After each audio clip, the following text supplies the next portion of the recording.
प्रभू येशू ख्रिस्ताच्या मधुर नावात आपणास सलाम. उपासना कार्यक्रमामध्ये आपले हार्दिक स्वागत. प्रियांनो, आजचे अध्ययन करीत असताना आपणास समजेल की देवाची इच्छा सदैव असते की ज्या ज्या वेळेस आम्ही एकत्र येतो त्यावेळेस प्रत्येकाने आपला देव परमेश्वर याचे ऐकावे, शिकावे आणि त्याचे भय बाळगावे. गरुड पक्षी जशी आपल्या पिलांची काळजी घेतो त्याप्रमाणे देवाने इस्रायलचे एक मजबूत राष्ट्र व्हावे म्हणून त्यांचे पालनपोषण केले होते. आजच्या भागाच्या शेवटी आम्हाला समजेल की देवाचा सेवक मोशे मरण पावतो आणि मोशेचा उत्तराधिकारी म्हणून यहोशुवाची नियुक्ती होते. तर मग चला प्रियांनो, आपण आपल्या अध्ययनाची सुरुवात करूया. श्रोत्यांनो, मी मागच्या कार्यक्रमामध्ये आपणाला सांगितले की आम्ही अनुवादाच्या शेवटल्या भागात आलो आहोत. 31व्या अध्यायाची पहिली 2 वचने आम्ही अभ्यासले आहेत आणि आज 3 पासून पुढे आम्ही अध्ययन चालू ठेवणार आहोत. अनुवादाचे पुस्तक 31वा अध्याय 3रं वचन मी आपणाकरिता वाचत आहे. तुझा देव परमेश्वर हा तुझ्या पुढे पलीकडे जाईल. तो त्या राष्ट्राचा तुझ्या समोर संहार करील व तू त्यांचा ताबा घेशील. परमेश्वराने सांगितल्याप्रमाणे यहोशुवा तुझ्या पुढे चालेल. श्रोत्यांनो, लक्षात घ्या की मोशेने यहोशुवास निवडले नाही, तर स्वतः परमेश्वराने यहोशुवाची निवडणूक केली. तो मोशेनंतर इस्रायलांचा पुढारी बनावा ह्यासाठी परमेश्वराने त्याला निवडले. जर परमेश्वराने निवडणुकीचे कार्य मोशेवर सोपवले असते तर त्याने यहोशुवाची नेमणूक केली असती किंवा नाही ह्याबद्दल मला थोडी शंका वाटते. खरे पाहिले असता कालेब यहोशुवापेक्षा अधिक आकर्षक दिसतो आणि नवीन पुढाऱ्याच्या रूपात त्याने जबाबदारी सांभाळावी हे साहजिक आहे. पुन्हा मोशे एक मानव होता आणि स्वतःच्या मुलांपैकी एकाची पुढारी म्हणून नेमणूक करण्याची इच्छा त्याच्या मनात उद्भवणे शक्य होते. मिस्र देशात फारोने असेच केले होते आणि तसे करण्याची इच्छा मोशेच्या मनात येणे अगदी स्वाभाविक होते. परमेश्वराने यार्देनीच्या पलीकडे त्यांचे पुढारीपण करण्याकरिता यहोशुवाची नेमणूक केली. आता मोशेची आवश्यकता नव्हती. ह्या ठिकाणी आम्हाला एक फारच महत्त्वाचा पाठ शिकायला मिळतो. हा हिस्सा आम्हाला शिकवतो की परमेश्वराच्या कार्यक्रमात, योजनेमध्ये आमच्यापैकी कोणीच अधिक महत्त्वाचे किंवा आवश्यक नाही. परमेश्वर स्वतःच्या इच्छेप्रमाणे, वेळेप्रमाणे आम्हातील प्रत्येकाचा उपयोग करून घेतो. परंतु जेव्हा त्या कार्याचा समय पूर्ण होतो, त्या व्यक्तीकरिता ती वेळ समाप्त होते, तेव्हा ती व्यक्ती तर हटते, परंतु देवाचे कार्य चालू राहते. 6वं वचन आता मी आपणाकरिता वाचत आहे. 31वा अध्याय 6वं वचन. खंबीर हो, हिम्मत धर, त्यांना भिवू नको, त्यांना घाबरू नको, कारण तुझ्याबरोबर चालणारा तुझा देव परमेश्वर हा आहे.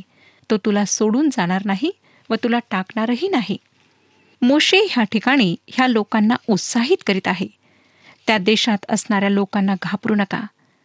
आपल्या लक्षात येईल श्रोत्यांनो की मोशे ह्या पिढीच्या लोकांना पुन्हा पुन्हा उत्साहित करतो. त्या देशात जाण्याकरिता उत्तेजन देतो. कादेश बर्न्यामध्ये जो अनुभव आला तो मोशेला माहीत होता. त्याने जुन्या पिढीला पुन्हा वापस निर्जन स्थानात पळून जाताना पाहिले होते आणि ह्याविषयी आम्हाला गणनाचे पुस्तक 16वा अध्याय 31 ते 35 वचने सांगतात. म्हणून मोशे ह्या नवीन पिढीला पुन्हा पुन्हा उत्साहित करतो की त्यांनी कूच करून त्या देशात प्रवेश करावा. परमेश्वर त्या देशात जाण्याकरिता त्यांचे मार्गदर्शन करेल. 7वं वचन. मग मोशेने यहोशुवाला बोलावून सर्व इस्रायलांदेखत त्याला सांगितले, खंबीर हो, हिम्मत धर, कारण जो देश ह्यांना देण्याची शपथ परमेश्वराने ह्यांच्या पूर्वजांशी केली होती त्यात तुला ह्या लोकांबरोबर जावयाचे आहे आणि तो त्यांना वतन म्हणून मिळवून द्यावयाचा आहे. हे फार चांगले होते आणि जसे पाहायला पाहिजे तसेच आहे. तो सर्व लोकांसमोर यहोशुवाला उत्साहित करतो. यहोशुवाला उत्साहित करण्याने तो लोकांना सुद्धा उत्साहित करीत आहे. 8वं वचन. तुझ्या पुढे चालणारा परमेश्वरच आहे. तो तुझ्या बरोबर असेल. तो तुला सोडून जाणार नाही व तुला टाकणारही नाही. भिवू नकोस व कचरू नकोस. पुन्हा 9व्या वचनात वचन आम्हाला सांगतं, मग मोशेने हे नियमशास्त्र लिहून परमेश्वराच्या कराराचा कोश वाहणारे लेवीय याजक आणि इस्रायल लोकांचे सगळे वडील ह्यांच्या स्वाधीन केले. लक्षात ठेवा की अनुवादाची सुरुवात जे शब्द मोशे बोलला ह्या शब्दाने होते. ह्या पुस्तकात मोशेने दिलेली 4 भाषणे आहेत जी त्याने बोलून दाखवली, नंतर लिहिली. मोशेने हा नियम लिहिला, परंतु काही तर्कशास्त्रज्ञांचे म्हणणे आहे की ही 5 पुस्तके मोशेने लिहिलेली नसून ऐतिहासिक घटनांचा जो इतिहास लिहिला गेला होता त्याला येशू ख्रिस्ताच्या 400 वर्षे आधी एकत्रित करून लिहिण्यात आले आहे. ह्या तर्कासंबंधी जो वादाचा विषय आहे तो हा की मोशेच्या वेळी लिखाणाची कला अस्तित्वात नव्हती, परंतु पुराण वस्तू संशोधकांनी शोधून काढले की मोशेच्या बऱ्याच आधी लिखाण कला अस्तित्वात होती. परंतु तरीसुद्धा काही लोक ह्या तर्काला धरून चालतात. इस्रायलाच्या त्या देशात प्रवेश करण्याविषयी विभक्ती रूप सांगणाऱ्या ह्या भविष्यसूचक गोष्टी इतक्या तंतोतंत आहेत की एक अविश्वासी व्यक्ती हे समजतो की ह्या भविष्यद्वाण्या नसून इतिहास आहे. आता सुद्धा जेव्हा त्यांची त्या वतनाच्या देशात प्रवेश करण्याची वेळ आली आहे आणि ते प्रवेश करण्याच्या तयारीत आहेत, तेव्हा आपणाला असं वाटत असेल की जर ते पुन्हा परमेश्वरापासून दूर गेलेत तर तो त्यांना त्या देशात प्रवेश देणार नाही. परमेश्वर तरी पण मोशेला काय होणार आहे ह्याची स्पष्ट कल्पना देत आहे. परमेश्वर मानवी स्वभाव चांगल्या प्रकारे जाणतो. तो माझी व तुमची पूर्ण माहिती ठेवतो. श्रोतांनो, परमेश्वर जर आम्हाला स्वतःच्या समीप ठेवणार नाही तर पुढच्या काही वेळातच तुम्ही आणि मी त्याच्यापासून दूर जाऊ, हे अगदी नक्की. आता थोड्या वेळ परमेश्वर मोशाला काय म्हणतो ह्यावर आपण लक्ष लावूया. 14 ते 17 वचने बघा. 31 अध्याय 14 पासून 17 वचने. परमेश्वर मोशेला म्हणाला, पहा, तुझा अंतकाळ समीप आला आहे, म्हणून यहोशवाला बोलाव आणि तुम्ही दोघे दर्शन मंडपात उपस्थित व्हा, म्हणजे मी त्याला अधिकार सूत्रे देईन. मग मोशे व यहोशवा दर्शन मंडपात उपस्थित झाले. तेव्हा परमेश्वर त्या मंडपात मेघस्तंभाच्या ठायी प्रगट झाला. हा मेघस्तंभ मंडपाच्या दाराशी उभा राहिला. तेव्हा परमेश्वर मोशेला म्हणाला, पहा, तू लवकरच आपल्या पूर्वजांबरोबर काल निद्रा घेणार आहेस. मग हे लोक ज्या देशात जाणार आहेत त्यातल्या लोकांमध्ये आल्यावर अन्य देवांच्या मागे व्यभिचारी मतीने लागण्यास प्रवृत्त होतील व माझा त्याग करून मी त्यांच्याशी केलेला करार मोडतील. त्या समयी त्यांच्यावर माझा कोप भडकेल. मी त्यांचा त्याग करीन आणि त्यांच्यापासून आपले मुख लपवीन. त्यांचा फडशा उडेल व त्यांच्यावर पुष्कळ विपत्ती व संकटे ओढवतील.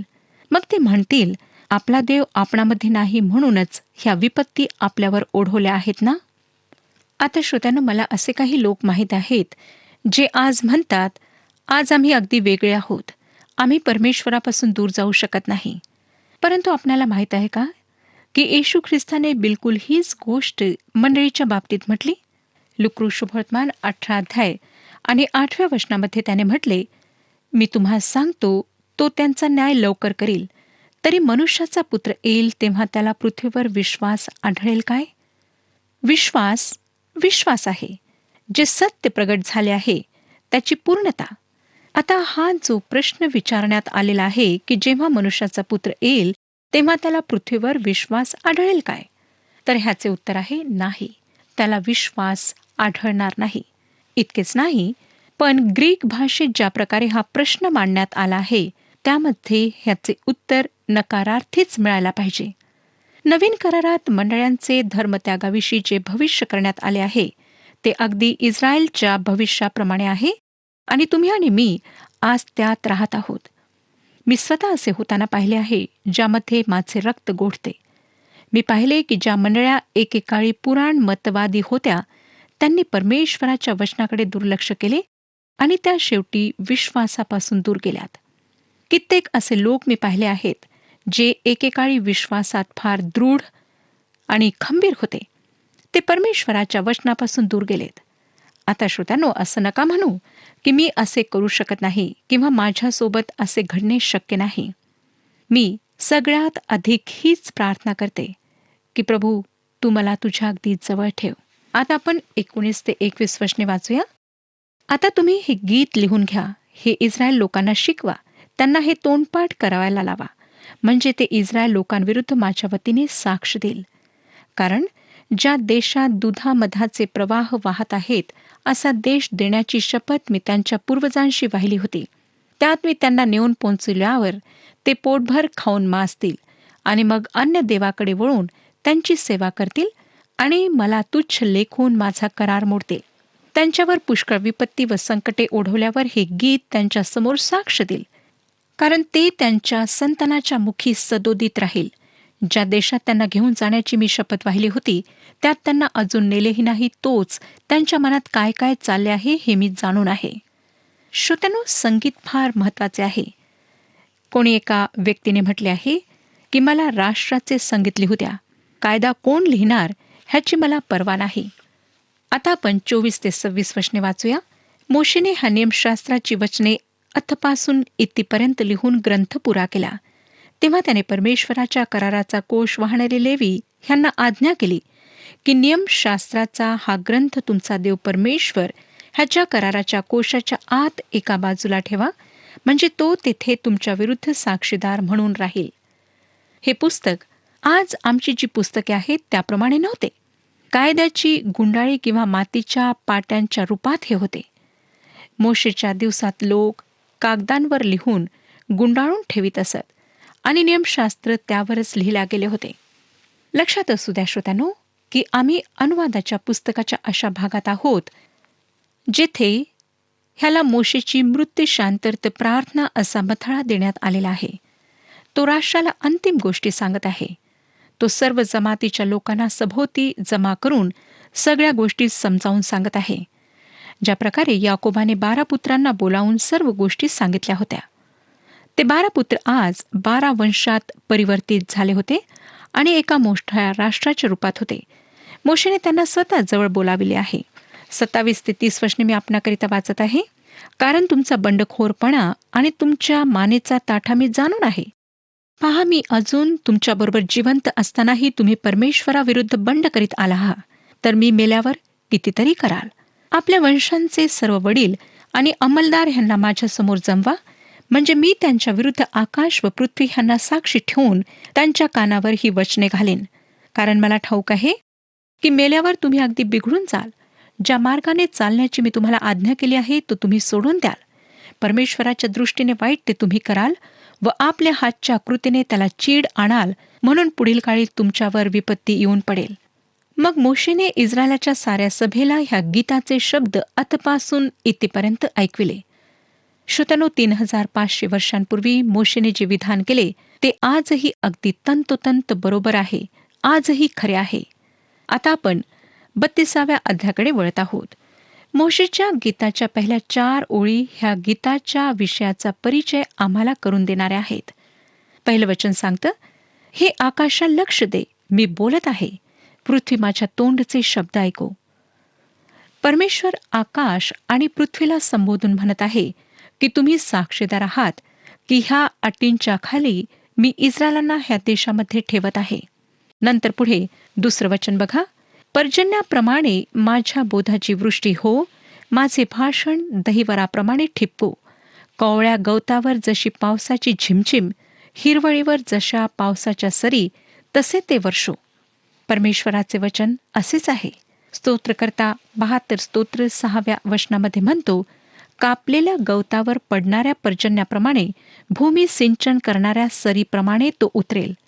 मला श्रोत्यानो हे विधान फार आवडते. आता आपण 3रं वचन वाचूया. मी परमेश्वराच्या नावाची घोषणा करीन, आमच्या देवाची महती वर्णा. आज आमच्या साहित्याद्वारे आम्ही परमेश्वराच्या नावाला महिमा मिळते किंवा नाही हे पाहायला हवे. पुष्कळदा आमच्या साहित्याच्याद्वारे आमची प्रशंसा अधिक होते, परंतु परमेश्वराच्या नावाला गौरव मिळत नाही. 4थं वचन, तो दुर्ग आहे, त्याची कृती परिपूर्ण आहे, त्याचे सर्व मार्ग न्यायाचे आहेत. तो विश्वसनीय देव आहे, त्याच्या ठाई अनिती नाही, तो न्यायी व सरळ आहे.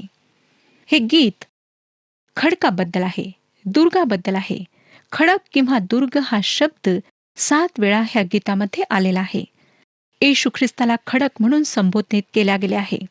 पेत्राचे पहिले पत्र 2रा अध्याय 6वं वचन पहा. पहा, निवडलेली मूल्यवान अशी कोण शिला मी सियोनात बसवितो, तिच्यावर विश्वास ठेवणारा फजित होणार नाही. ह्या ठिकाणी येशू ख्रिस्ताला मूल्यवान कोण शिला असे म्हणण्यात आलेले आहे. त्याचे कार्य पूर्ण आहेत, अचूक आहेत.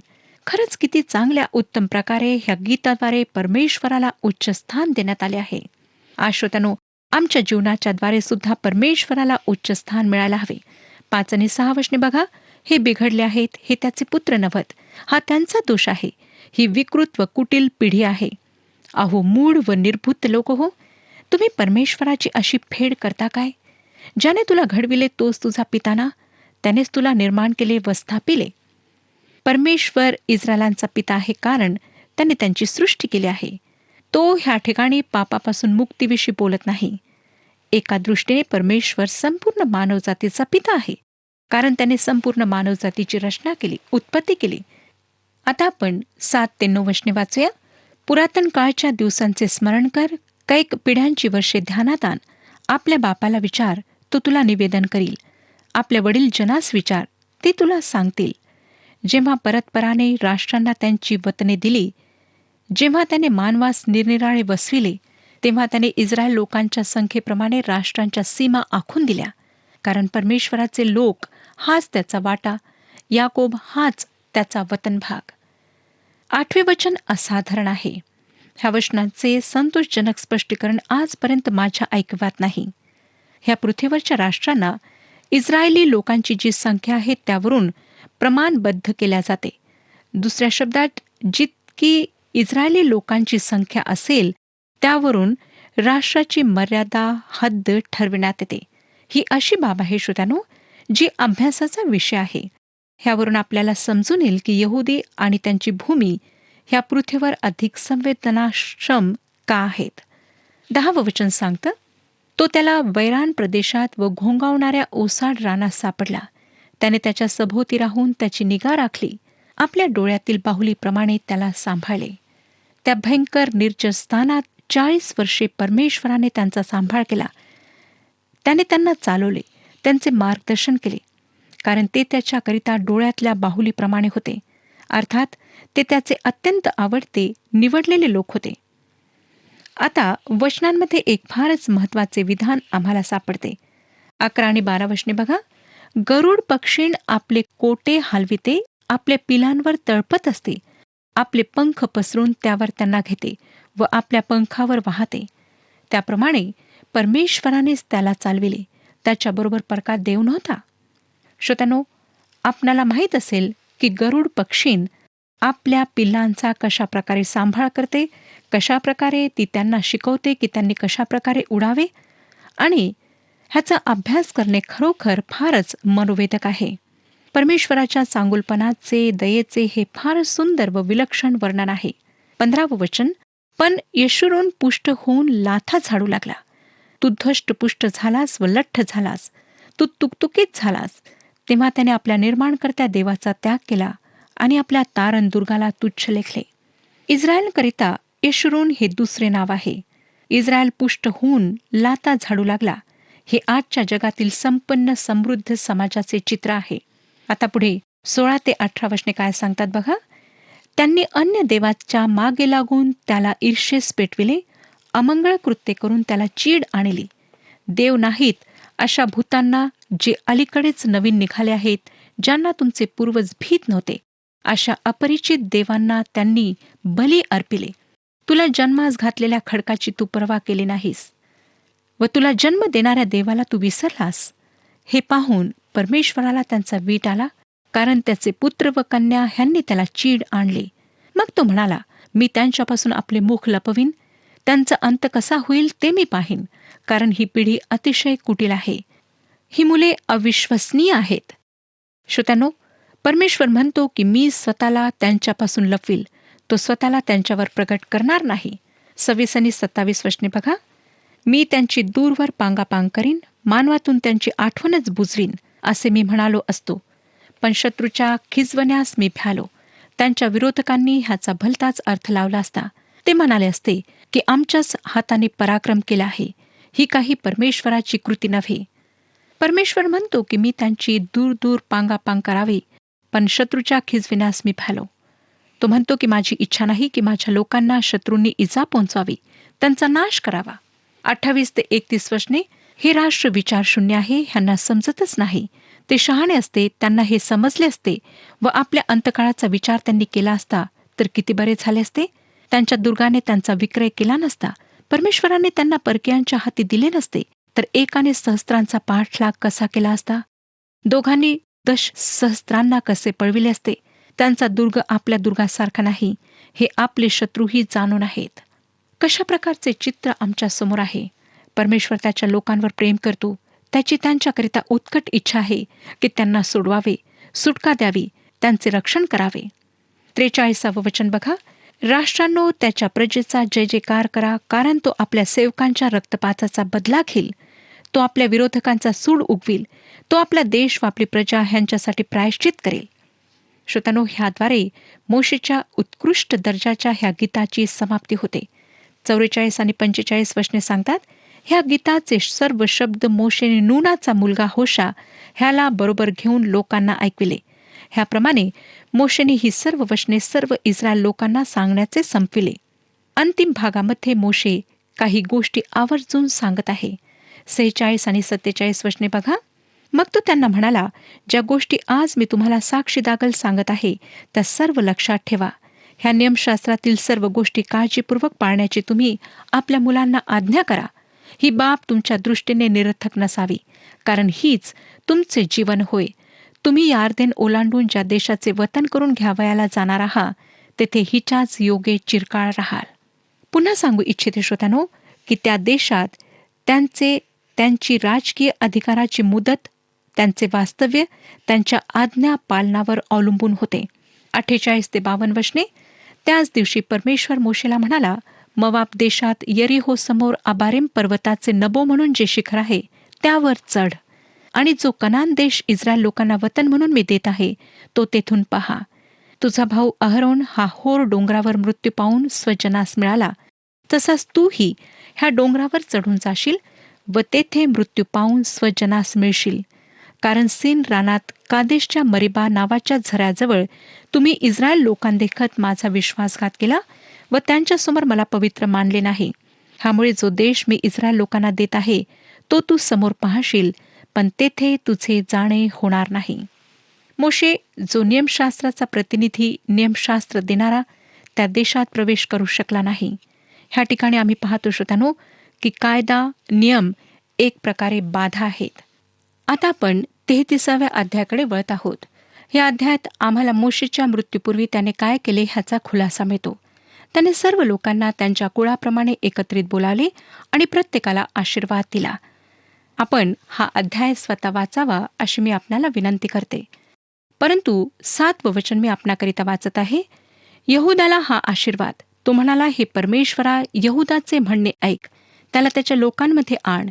तो आपल्या हातांनी झगडला म्हणून त्याच्या शत्रूंविरुद्ध त्याला सहाय्य हो. यहूदा एक राजकुळ होता, ज्यामधून मसीहा अर्थात येशू ख्रिस्त ह्या जगात येणार होता. आणि ह्याचा खुलासा आम्हाला मत्ते शुभवर्तमान 1 अध्याय 1 ते 16 ह्या वचनांमध्ये वाचायला मिळतो. 8, 10 आणि 11 वचनांमध्ये जो वंश सांगण्यात आलेला आहे, हा वंश आरोनाच्या परिवारात धर्मोपदेशकाच्या रूपात सन्मानित ठरला. नियमशास्त्र शिकविण्याची संधी त्यांना प्राप्त झाली. लेव्यांद्वारे राष्ट्र आशीर्वादित होईल असे परमेश्वराने म्हटले. इस्रायलांवर योसेफाच्या वंशाद्वारे अर्थात इफ्राईम व मनश्शे ह्यांच्याद्वारे आशीर्वाद येईल असे परमेश्वराने सांगितले. 24व्या वचनात फारच चित्तवेधक आशीर्वाद सांगितलेला आहे. 24वं वचन मी आपणाकरिता वाचत आहे. आशेराविषयी तो म्हणाला, सर्व पुत्रात आशेर आशीर्वादित हो. तो आपल्या भावांना प्रिय हो. तो आपला पाय तेलात बुडवो. हे फारच लक्षात घेण्यासारखे आहे. काही वर्षांपूर्वी ह्या राज्याच्या उत्तरी भागात तेलाचा पाईप आशेरातून आला आहे. नंतर 26 ते 29 वचनांमध्ये आम्हाला वाचायला मिळतं, हे यशुरुना देवासमान कोणी नाही. तो तुझ्या साह्यासाठी मेघमंडळावर आरूढ होऊन आपल्या प्रतापाने आकाशमार्गाने धाव घेतो. अनादि देव तुझा आश्रय आहे. सनातन बाहूंचा तुला आधार आहे. त्याने शत्रूला तुझ्याकडून हाकून दिले व म्हटले, त्याचा नाश कर. इस्रायल सुरक्षित राहतो. धान्य व द्राक्षारस ह्यांनी समृद्ध अशा प्रदेशी याकोबाचा झरा अलग उफळत आहे आणि त्याच्यावरचे आकाश दहीवर वर्षते. हे इस्रायला, तू धन्य आहेस. परमेश्वराने उद्धरलेल्या राष्ट्रा, तुझ्या समान कोण आहे? तो तुझ्या साह्याची ढाल आहे, तुझ्या प्रतापाची तरवार आहे. ह्यामुळे तुझे शत्रू तुला शरण येतील. तू त्यांची उच्च स्थाने पादाक्रांत करशील. आता श्रोत्यानो, 34वा अध्याय आम्हाला मोशेच्या एकाकी आणि चमत्कारिक मृत्यूबद्दल सांगतो. आणि ह्या ठिकाणी अनुवादाच्या पुस्तकाचा शेवट झाला आहे.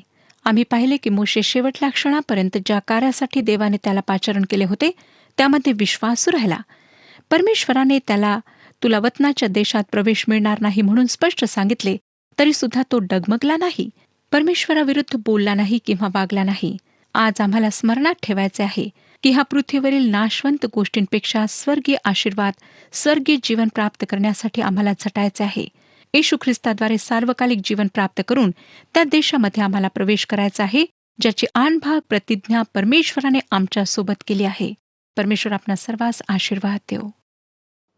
प्रियांनो, अनुवादाचे पुस्तक आम्हाला सदैव आठवण करून देते की आम्ही देवाच्या योग्य मार्गावर राहावे. देवाकडे आमच्यासाठी आशीर्वादाच्या अनेक योजना आहेत, परंतु आम्ही त्याच्याबरोबर असणे आवश्यक आहे. प्रियांनो, आपण परमेश्वराचे आभार मानूया की आज आपण जुन्या करारातील अनुवाद या पुस्तकाचे अध्ययन संपविले आहे. पुढील कार्यक्रमापासून आपण यहोशुवा या पुस्तकाचे अध्ययन करणार आहोत.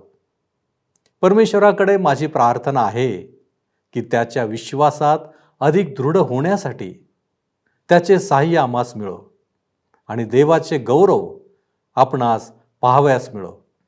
परमेश्वर आपणास आशीर्वादित करो.